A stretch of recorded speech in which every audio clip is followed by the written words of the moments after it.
Hello everyone and welcome. My name's Sam Goff. I'm the editorial director here at Klassiki, and we're really excited to have added to our collection a number of titles from the Yugoslav Black Wave. The Black Wave was a radical and influential avant-garde that electrified Yugoslav cinema at the end of the 1960s. It was a product of Yugoslavia's unique position within the socialist world, as well as being closely bound up with contemporary innovations in politics and culture on the international scene. Now, following Tito's split from Stalin in 1948, Yugoslavia pursued its own brand of non-aligned socialism. And one aspect of this was a more liberal attitude towards culture than was found elsewhere in the socialist bloc, albeit one that ebbed and flowed over time. And at the end of the 1960s, as protest movements gripped Europe and the sexual revolution was imported from America, this liberal attitude crested and broke in the form of the Black Wave in Yugoslav film. Black Wave directors like Alexander Petrovic, Zika Pavlovic, Miodrag Popovic, Dusan Makavejev, Želimir Žilnik made films characterized by their narrative trickery, their morbid sense of humour, explicit sexuality, and a critical attitude towards the founding myths of the Yugoslav state. Dusan Makavejev described their collective ethos as viewing the world as it is without literary or ideological intervention.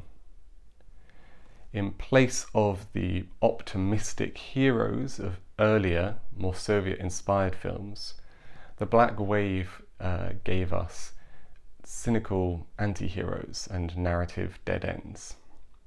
These films weren't anti-communist so much as they were angry at the revolution for betraying its own ideals. The label Black Wave was actually originally a pejorative one. It comes from a negative contemporary review of Želimir Žilnik's 1969 farce early works. Žilnik and Dusan Makavejev made films set in the here and now of Yugoslav society, concerned with the irrationalities and moral hypocrisies that lay just beneath the surface of the modernizing socialist state. Their films often blurred the line between fiction and documentary.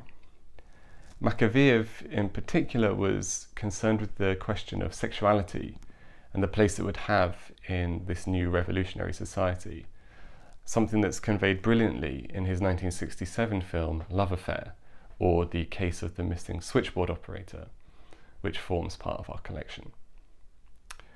Žilnik and Makavejev shared with Alexander Petrovic an interest in the marginalized and the peripheral within Yugoslav society. Petrovic's most famous film, I Even Met Happy Gypsies, from 1967, which won the Grand Prix at Cannes that year, is a classic example of this, set in a Roma community in Vojvodina in northern Serbia. The film is more realist, perhaps more conventional than other Black Wave titles. Its social critique is more thematic than formal, but it was still radical in its focus on the Roma, in its casting of local Roma actors, and its dialogue largely in the Romani language. The founding myth of the Yugoslav state was the struggle against Nazi occupation during the Second World War. Many big-budget, state-sponsored films presented the tragedy and the heroism of the partisan cause. And in response to this, a number of Black Wave films instead represented the war and its aftermath as a traumatizing and senseless experience.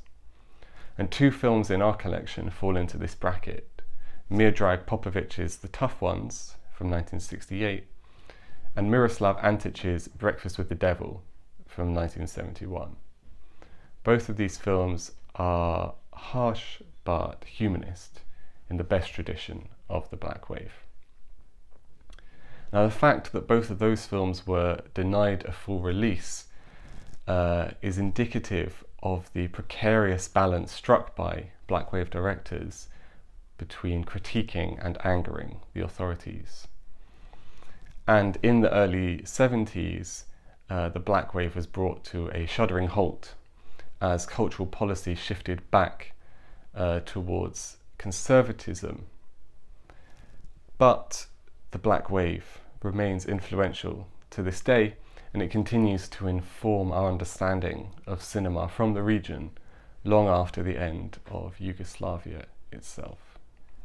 And we hope that you enjoy these films, and please enjoy exploring Klassiki's broader collection.